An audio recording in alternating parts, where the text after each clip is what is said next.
I think that Warren Buffett, when you look at his largest holdings, he has kind of a barbell approach here. On the one end, he's got Apple, which is one of his larger positions. But on the other, he's got some financials, which really have been laggards for the longest time.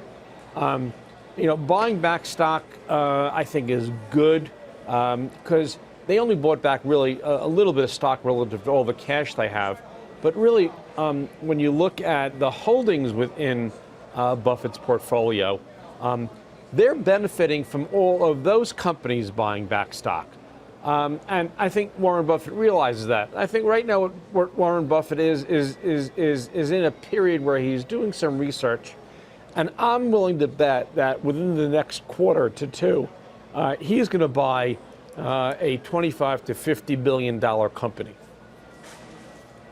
Everybody reads into this move, trying to figure out what it means, David. Is it that Buffett thinks that his stock in the market is inexpensive and you should be buying, or is it more negative in that there's no M&A for him to do and there's no better use of cash for him? I don't think it means either of those things. And I don't mean to be critical of Mr. Buffett because he is the greatest investor of my lifetime. But this is somewhat par for the course with him. Do as I say, not as I do. Their standards around stock buyback seem to change whenever they want them to. And if you can fluctuate the book value rule for when you buy back, what's the point of having any rule at all? The fact of the matter is that he did buy a bunch of companies. He bought $1 billion of his own stock that owns all of these different entities covering a number of different sectors across the U.S. economy. So if those things were considered to be overpriced, then why buy shares of your own company that holds them? I think it's a short-term place to do something with cash. I believe it was $18 billion of net income, so $1 billion in stock buybacks is somewhat insignificant, and I don't think an investor can read into that. But this is hardly the first time that Mr. Buffett is doing something different than what he advises others to do. Scott, you talked about some of the positions that Berkshire Hathaway has at the moment, including the financials, Bank of America, Wells Fargo.